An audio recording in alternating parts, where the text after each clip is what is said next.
G'day viewers. G'day viewers, how you going? G'day. It's me, it's AIDzee, and it's angry as well because he said you can come to work, and I went yay. Yep, and yeah, again we're taking advantage of a very pleasant mid-20s Celsius as opposed to a mid-30s or 40s that we get sometimes. And that just kills us. That's how you can tell, like when AIDzee disappears for a while, you'd be a bit unwell, but particularly if you know the weather here, if it's been 35 Celsius and above, AIDzee's not leaving his safe little air-conditioned cave that he lives in. No, it's a bad idea because I puff bad. up like the Michelin Man. I go, oh, yuppity, yuppity, yuppity, bounce, yuppity, give me drugs.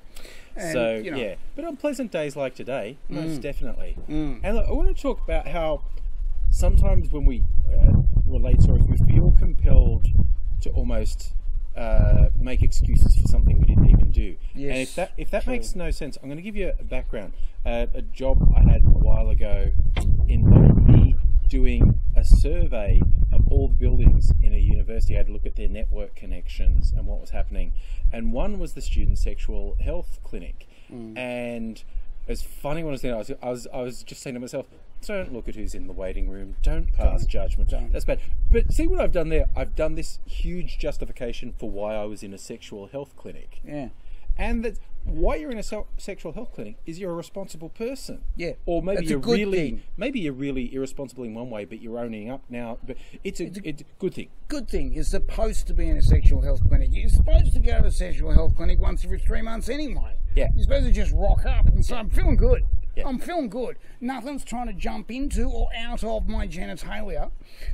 Nothing's clawed its way through my nostril. You know, I might have been involved in rope work, but the ropes were clean pre and post. So I'm pretty confident that whatever blood and or urine and or smear tests that I get today, tongue smears for me, thanks. The other smears a little bit, oh, have you got a bit of speculum? God damn, it's like a duck of pain.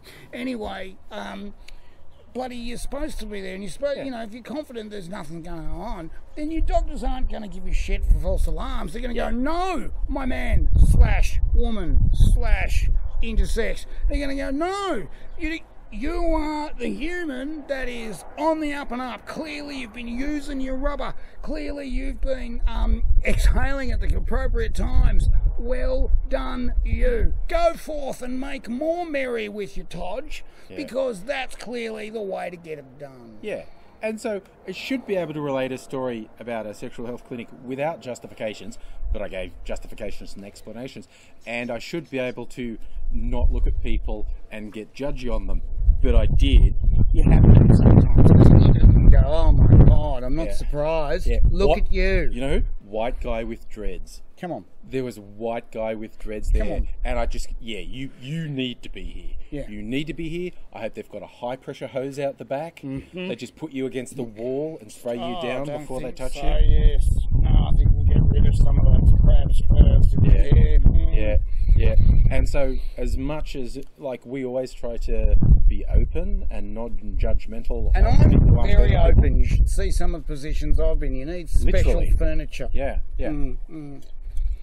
But we try not to judge people who don't hurt anyone else. But I swear to God, when you're in a sexual health clinic and you see a white guy with dreads, you go, yes, you belong here. Yes. In fact, they probably shouldn't let you leave. Yes. You were probably made to come here. Yeah. Someone probably There's probably a court order somewhere going, you, the white guy with dreads, sexual health clinic. But I didn't do nothing. Well, you never do you? Yeah. You never do. So there's a long and broken trail of humanity after you, which bloody piss and razor blades and blood is not good. Off you go. I want you to check out things that you don't like looking at. I want you to roll up some stuff that you don't prefer to think about. You know, you're the kind of guy that gets other people to do your dirty work for you, and you do your dirty work on them, you dreaded white guy. Yeah. So, this is a roundabout way of saying we don't like white guys with dreads. But I do. I often get on with them. I often, you know, swap the time, have pleasant conversations. But then in the back of my mind, I'm going, you made dreads happen. The intention wasn't to necessarily pick on white guys with dreads. It was to talk about how there are things we shouldn't be ashamed of, and we're not necessarily ashamed of, but we often feel a need to justify. Yeah. And acknowledging no matter how open you are, sometimes it's difficult to just own something that you feel you need to justify, and that's okay. Sometimes when I am in a public toilet for a very, very long time, I will say, look, sorry for the delay, I was using drugs, rather than just saying I was there for a very long time. You know, rather than saying I've got unhealthy units, I'd say I've shot up. You know, That shortens the conversation. It does, And it's actually less unpleasant than actually learning the medical processes that meant AIDzee had to occupy the toilet someone was waiting for a long time. And it's probably easier to say bags, tube, and apparatus. You don't want to go explain the smell by saying you murdered someone and chopped their bits up and flushed them down individually to pay for the drugs. Yeah. And because it's a similar smell sometimes. Often. Yeah. So it's easier to say on drugs, murdered someone and cut them up. Right. Well, yeah, you should just own like, oh no, funny stuff is happening downstairs. But sometimes it's easier to just go, no, I'm a junkie who murdered someone and chopped them up. That's right. That's why the horrid smells. And that was his bowels that I sected, and it's not me. It Not wasn't me. No, Wasn't me. I am not responsible for the smell that is in there and the green miasma that is floating around head height. If you duck under it, you should be right. I mean, I know it's hard for hand-eye coordination. I say hand-eye euphemistically. I really mean dick-eye. But, you know, you see this stuff and you go, in any video game, if you saw a green floaty cloud and you put your head into it, you'd see your health bar go down. Yeah. That's real. Yep. That's a thing that can happen. So we understand sometimes you want to justify a perfectly legitimate thing. You want to hedge around it. That's a normal Say you've human just thing. punched a kid in the face in the shopping mall, right? What you can often say is, I've got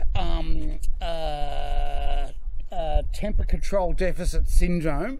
Instead of, he was annoying shit out of me with his outside voice, running up and down and peeing into the frozen veggies, so I had to hit him, right? You don't want to say that because that makes you sound unreasonable. But if you say, oh, I am mentally ill and now I've produced a knife, everyone back off because I'm Jesus, you know, everyone's sort of go, no, it's cool. It smooths over an awkward situation. It does. And then I get my helper dog to come in.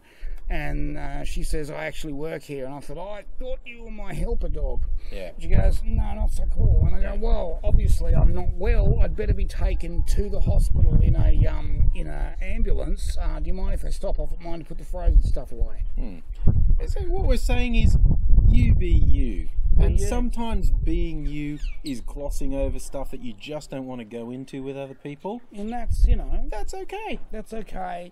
We care. But also go into it with other people. Yeah. You know? Sometimes it stops the conversation that needs to be stopped when you tell them exactly what happened. Exactly. So, you know, make a value call, but, you know, it's on your terms, okay? Don't let people say you can't say things, and don't let people say you can't gloss over things you want to gloss over. It's your life. It's your thing, you know. Yeah. I'm having pus come out of my knee. That's why I was here for so long. You know, that'll shut people down. Yeah.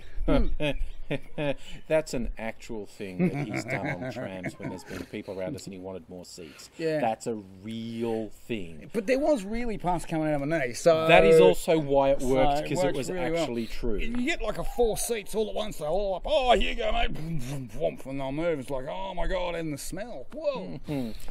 So, yeah, life's complicated, but we're on your side. Your side. It'll all be okay, and we look forward to talking to you again soon. Okay. Bye now.